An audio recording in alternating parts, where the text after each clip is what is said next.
The Milwaukee Bucks won't be bringing home the inaugural NBA Cup after losing to the Indiana Pacers 128 to 119.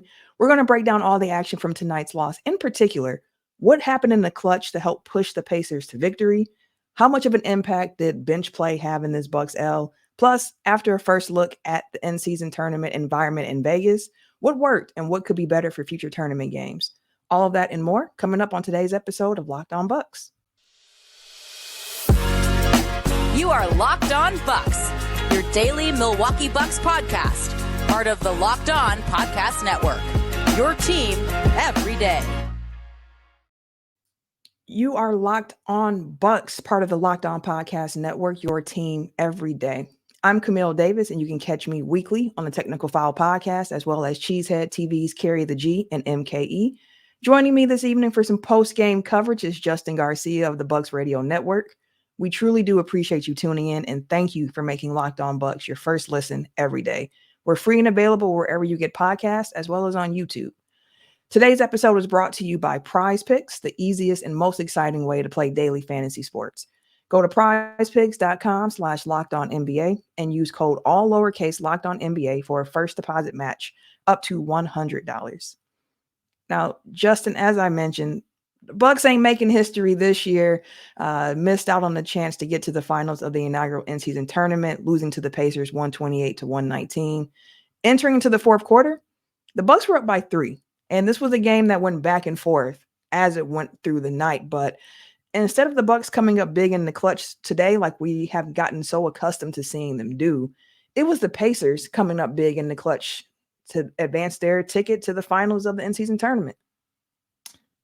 Yeah, this was a weird one because, so let's just start with what we saw everywhere. Giannis is unstoppable against the Pacers. Absolutely. He scored 91 points in 2 games, and I think it was like 73% from the field, and it's like 87% at the free throw line. I know it's just 2 games, but that's been the larger overarching story about this team this season is, hey, Giannis, after those first 5 or 6 games, he's been really efficient in the story that Dame Lillard has there.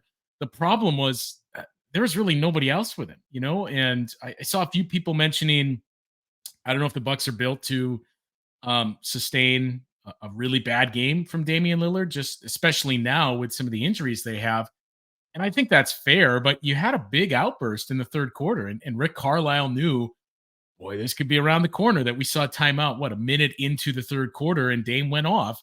Brooke Lopez, I thought, was very good, too, on both ends of the floor. He got taxed a lot defensively, but he was in the right spots. He was doing everything that he could. It was more of the perimeter just not being able to keep up with everything the Pacers do. But that was really the issue is, and we'll get to, there was no help for Giannis especially, but once you got past that 16-point third quarter from Dame, there was really nothing. And, we've seen Malik Beasley have some big games recently. That wasn't the case tonight. Only, I think, 1 3-point attempt at halftime. But I think what everybody will get to is that bench, and it just was not good enough tonight. And I think there's a number of things to point to for that. I'm curious to hear your thoughts on it. But it mostly comes back to Bobby Portis just has not been good enough for these last, roughly 8 to 10 games. And when you're as thin as the Bucks are in that second unit right now with no Jay Crowder, no Pat Connaughton, it especially stands out if Bobby Portis doesn't have a big game. It absolutely does. And I definitely want to dig deeper into the bench play, probably coming up in our second part of the show, because you mentioned Giannis in this game. And I think that is a great place to start because you already mentioned how dominant he's been against the Pacers so far this season. 37 tonight on 13 and 19 shooting from the field. He was 11 of 13 from the free throw line. And when you have a Giannis performance like that from the free throw line, you're generally pretty excited about that. But like you mentioned, it just wasn't too much help with him going along. The Bucks started off cold from the field, missing their first 4 shots or so. Chris Middleton had it going early. Giannis had it going early. Dame started the game off 0 for 7. He had the big third quarter.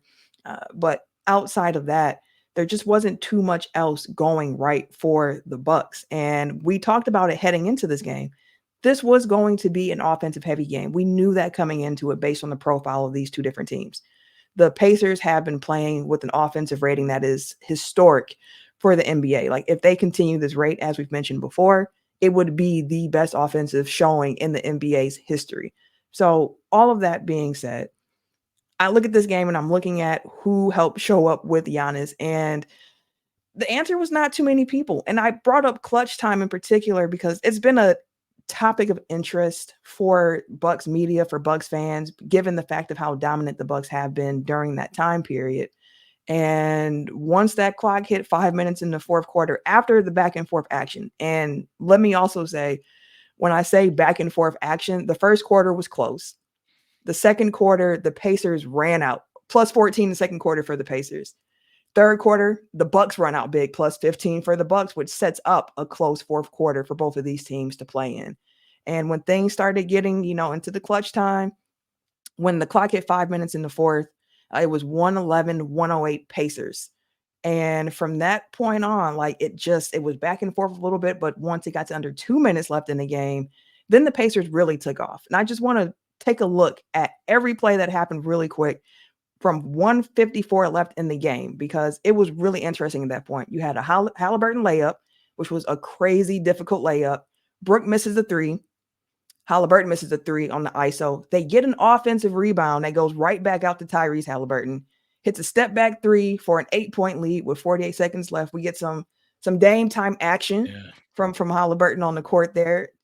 I gotta say too, Tyrese Halliburton, I've been talking about how his game has expanded, how good he has been, but seeing him in this game and talking that talk a little bit, I was like, okay, Tyrese. He had the Dame time celebration earlier. Dame hit a long three. He came back and hit one himself and said, I do this too. This is not unusual. I do this too. Okay, getting off topic. Middleton hits a floater. I was just gonna say, I was accused earlier tonight of sleeping or being very, very down on Tyrese Halliburton, which I still dispute. I don't think anybody, even the staunchest Tyrese Halliburton supporters that said, man, this guy's got to get an opportunity in Sacramento, and the big believers coming into the draft, did we really think he was going to be at this level where he is now arguably, he's maybe the best point guard in the league. And statistically, he's what everybody's pointed out, he is a much more efficient, supercharged Steve Nash is what we're seeing. I didn't see this coming from Tyrese Halliburton.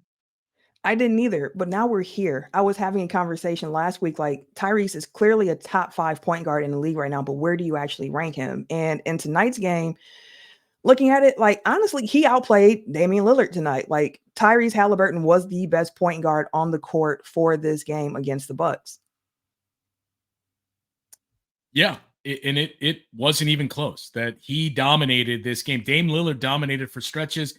And I think the other interesting part is we haven't seen it a ton, but tonight it really stood out too that, Damian Lillard goes off in the third quarter. And as we mentioned, Rick Carlisle, you could sense, was like, uh-oh, here we go. When he called that timeout a minute in, when Dame got a very good look and hit that three, only 4 points at the half. And suddenly you look up and you think, man, he's already up to 20. But I think 4 points in the fourth quarter where you couldn't even tell he was on the floor. And a lot of reasons for that. We've seen it a couple of times too, where part of it is just adjusting to a new teammate and figuring out when Dame reroutes himself to get him the ball back. And that just wasn't happening. I've seen all of the discourse over, is one person singular to blame for that? I think the big issue is you can cover up a lot of the things that this team is learning and developing their chemistry with huge outbursts, with Damian Lillard going off, with Giannis continuing to be efficient, when Malik Beasley's hitting threes, and when you're playing inferior teams. But there's still those little moments where this team is still learning each other. And when we say it's a group or a work in progress, I think everybody assumes it's defensively, but it's on both ends of the floor. And you go back to the comments that Dame made that you guys talked about the other night too, where, he said, hey, we're 15-6 and we haven't even figured this thing out yet and scratched the surface. So he's admitting, and they've talked about the lack of the pick and rolls between that duo, that it's still going to take time. And I think tonight really illustrated that. Of Dame took over in the third quarter, and then he was just kind of absent the rest of the way. Absolutely. And the ball was in Chris Middleton's hand a lot in the fourth quarter. And I know you didn't drop the name, but that's the one I saw a lot with the commentary around what was happening with the usage and why is the ball in Chris's hand and not Dame's hand, especially after a hot third quarter that Dame had. And it even looked like Adrian Griffin brought Dame back into the game a bit earlier. in part because the bench play was so bad for the Bucks tonight. The starters racked up a lot of minutes, and I want to dive deeper into the huge discrepancy that we saw between the Bucks bench and the Pacers bench in this game and how that affected everything for the Bucks coming up next.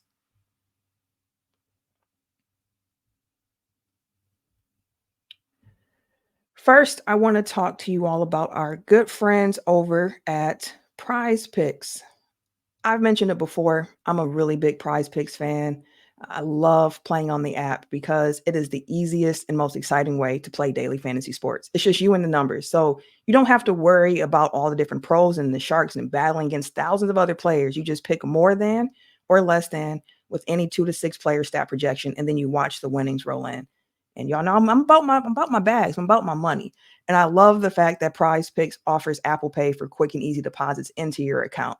So once you win, there are multiple ways to get your money. You get quick withdrawals, you have easy gameplay, plus an enormous selection of players and stat types. And all of that is what makes PrizePicks the #1 daily fantasy sports app.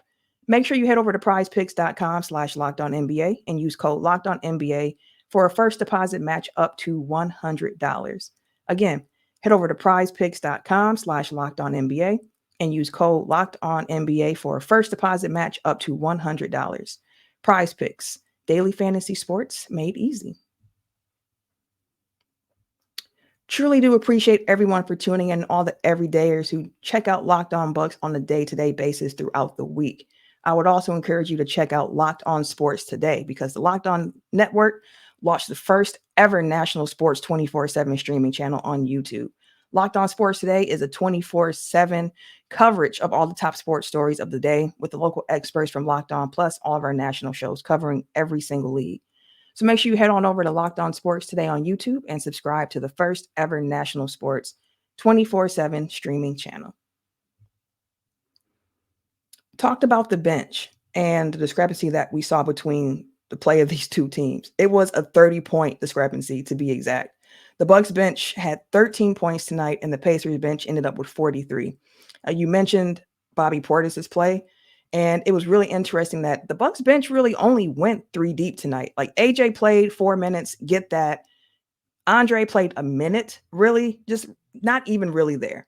And the results weren't pretty for this bench. And when you look at what the Pacers bench was able to do, especially to start off the fourth quarter, it was just a glaring difference between the two. Because on the Pacers side, you had Jackson, McConnell, Neesmith, Nembhard, and Mathurin in the game to start the fourth. No Tyrese Halliburton.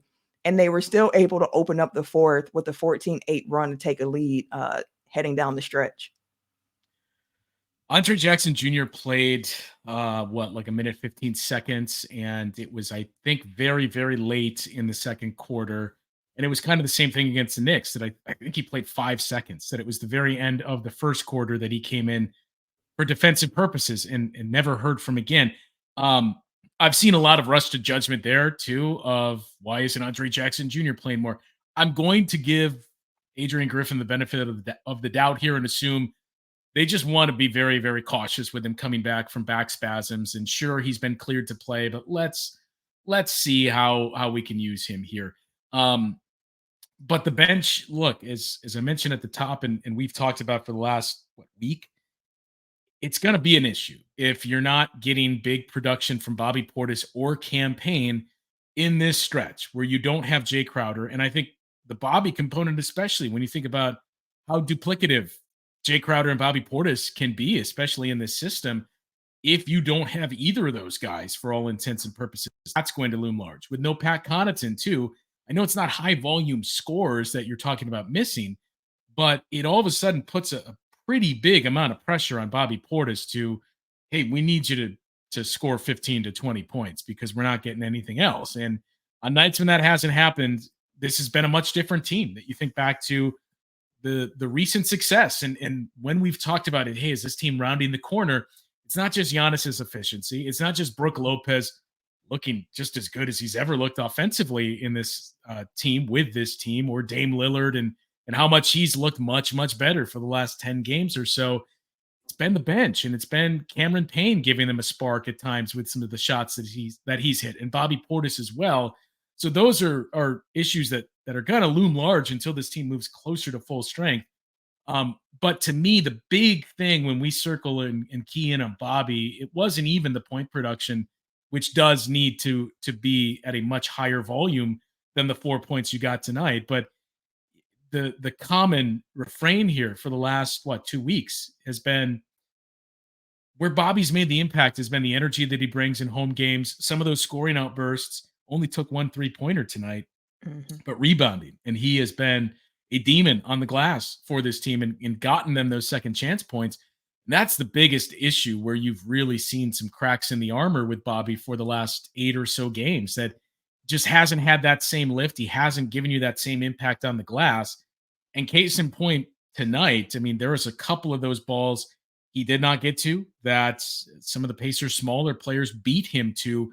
We've seen that a couple of times. It's not to single him out and say, hey, it's time to move on from Bobby Portis, but those are plays he has to win. And especially tonight against a team that is actually pretty good on the offensive glass in the Pacers by their standards. They're still basically league average, but they are in the bottom 5 in total rebounding and defensive rebounding.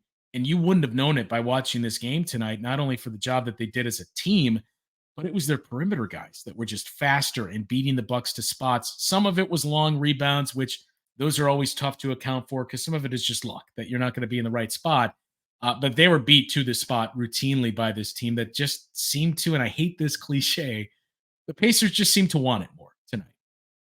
Yeah, and I know people don't come here. You're not trying to hear, oh, this team just wanted it more, but that's absolutely a part of it. The Pacers have made it very clear since all of this in-season tournament stuff began that they were taking this very seriously. Tyrese Halliburton mentioned multiple times that, hey, I haven't really won anything yet. I want to win something. We want to win something.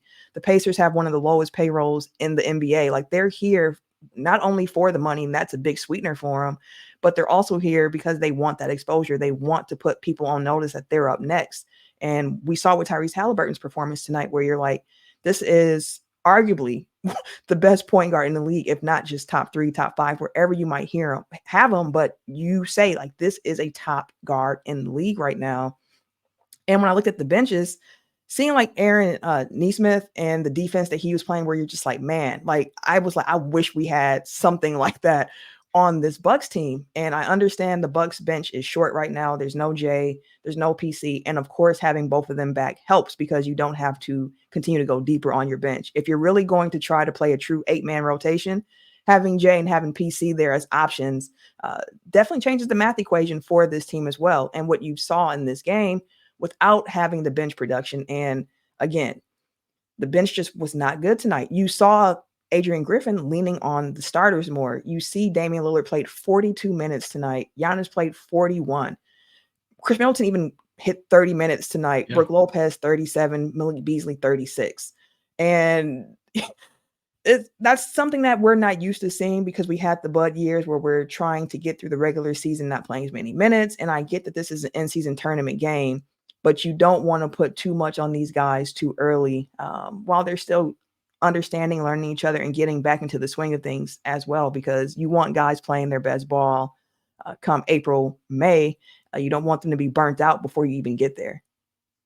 Yeah, I was going to say that was kind of the like sneaky under the radar thing was Chris's minutes tonight. I think against the Celtics, he was pretty close to this, to what he ended up playing tonight. But that was Chris Middleton basically played 30 minutes tonight. It's consistently been around 26 or so the last handful of games, 25, somewhere in that region. But that really kind of snuck up on you. Chris was out there for that much. And again, as you pointed out, it's because when you're not getting that production from the bench, you got to get it from somewhere else. And You think back to the start of the season when we saw Griff, I think part of it was, all right, this is a marathon, not a sprint. But the other part is, I got to learn these guys and I got to see who I trust and what works within my systems. Because we talked about that in the offseason too, of, when we're trying to piece together and figure out and project what are the rotations for this team, you have to keep in mind it's a new coach and we're viewing it under the lens of here's how they did things under Bud. Maybe Adrian Griffin views it differently. And early in the season, we saw that where you saw different combinations to close games. We saw Campaign closing a game midway through this early stretch of the season. Saw Brook off the floor and going smaller at times. And that hasn't been the case for the last handful of games. Part of that is the bench and the depth that they don't have right now with Pat Connaughton and Jay Crowder out. But I do think part of it too is, as Brooke has played in the spot he's more familiar with, he's been back to dominant. And I think a lot of that is comfort with Griff too, that he trusts a handful of these guys. The rest is just seemingly kind of wait and see mode with this group. And that goes for the young guys as well. Because I want to ask you this. I've seen a lot of people talk about this, and mostly national people. And there's a few that we've talked to before Bucks games who would point out, one of the biggest differences with this team is Marjan Beauchamp and how much more he's playing this year. Do you know, coming into tonight's game, how many minutes Marjan Beauchamp played this year versus last year through the first 17 games or whatever it was played? I know it's close. I feel like it's not even a 20-minute difference between the two. 19 minutes that separated over 17 games. So he has basically played the same amount of minutes this year as he did at the same point in the schedule a year ago. And I get that you had a lot of injuries early in the season last year, and that juiced his minutes. He didn't play quite as much when Chris was back, when Pat was back, and you were healthier. But I think that's one thing Bucks fans have pointed to is, hey, I thought we'd see this guy a lot more. And with those issues that they've had on the perimeter, it certainly opens the door. I think you have moments where it seems like this is an opportunity for Marjan. And again, it's not to say he has done a bad job, but I don't think he's really seized that just yet. Just for all the people that point out Andre Jackson Jr., why isn't he playing more? And I don't disagree with that either. But the notion, and I had a caller on our postgame call in and suggest this too, of he needs to be starting over Malik Beasley. I think we have to give that time, not only because he's a young guy, but also that's tough to do, and risking losing a player and parts of a locker room too. When you've asked Malik Beasley, here's your role, here's what we want you to do. He's starting to play much better offensively now as well. And look, he's not Drew Holiday. He's not going to be viewed as a top tier defender, but he's given you the effort and he's been a willing defender and has done what you've asked. That's a tough look to let 20 games into the season say, okay, thanks, but no thanks. We're moving to the rookie. So I think we just have to be patient with those players. When we've talked about in the past, how can you juice up this perimeter defense, and saying it's probably the young guys. That's your best way to do it. That's another thing that it's just going to take time. And I think things start to work themselves out. I think we'll see some of those minutes start to increase as the season moves on. But it's a tough spot that the Bucks are in right now, that Marjan Beauchamp's another guy that I don't think he's played great recently. And he's basically the only option you've had, him and AJ Green, because of those injuries on the perimeter. Yeah, and to the point of the injuries, when we saw Jay go down and then when we saw PC go down, my initial thought was that we're going to see a lot more Marjan and Andre Jackson Jr. minutes, and that hasn't been the case. I know Andre Jackson had the back thing, but yet and still before that, it just wasn't a sharp increase in their minutes because of that. And everybody knows at this point, if you listen consistently, I'm a Marjan fan, but I can't agree he has not been playing well over the last stretch of games. I do think he had a better showing tonight in his minutes. The plus minus shows that that's not the case, but just looking at the defensive effort that he put in, being able to go for some rebounds and things of the sort, terrible look to miss the free throws when he had just free points at the line. And I understand all that, but I just wonder what this team is going to look like after the deadline, because we're seeing how they're playing. And yes, Griff's figuring things out. They're figuring how things play amongst themselves as well. But we've talked about how we're changing our mentality of how we view this Bucks team, right? We're looking at them more so as an offensive first team. And just because we're looking at them as offensive first doesn't mean that we're saying that defense should be a turnstile. How can they improve the roster to at least get that defense to be consistently average, not just average at times or elite at times, but a consistent defense? Because you saw that a lot tonight as well, where the Pacers were getting some open looks. Luckily, the Pacers had a very cold night from three, but they were getting some open looks off of miscommunications, off of odd switches, and just things not working out right. And we saw it again.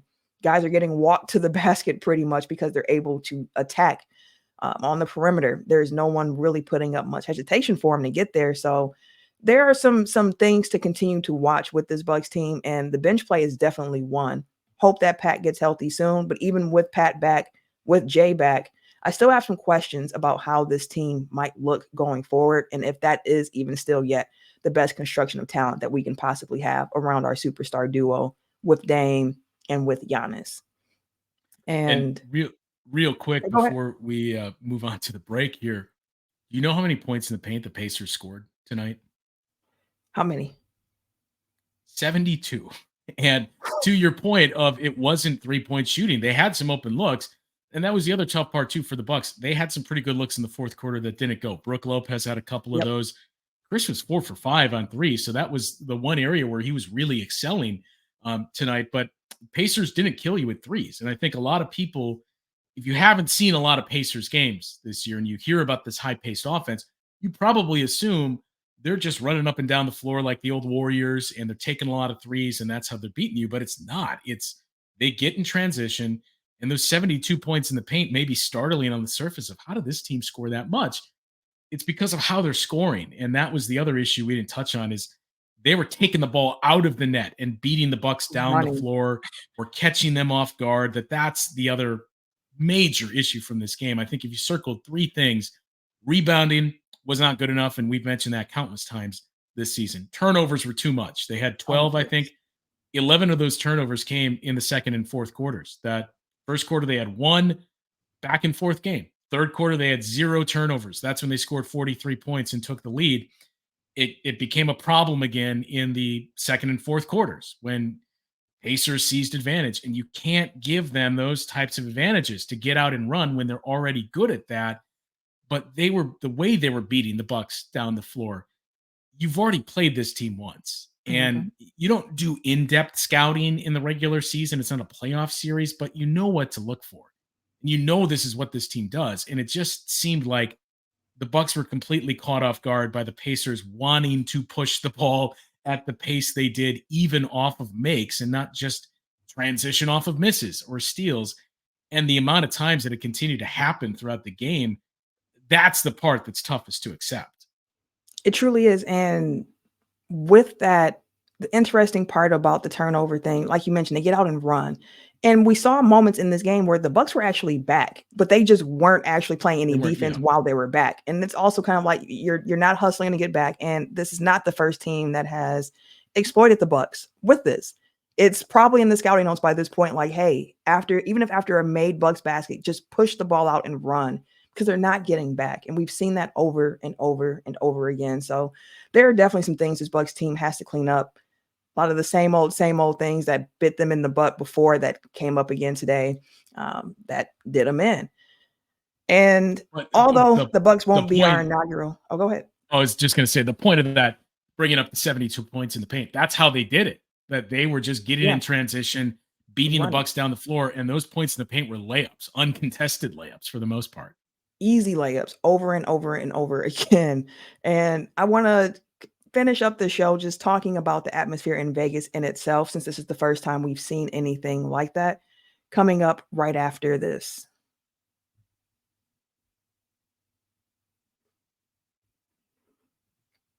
First, I want to talk to you all about our friends from Jace Medical, because I know that we tend to come to sports to escape from the crazy realities of life, but we have to talk about preparing for real life as well. According to the FDA, pharmacies are running out of antibiotics right in the middle of the worst flu season in over a decade. And that can be scary to a lot of folks because it can be a helpless feeling to think that, hey, a supply chain issue might keep me away from medication that I need.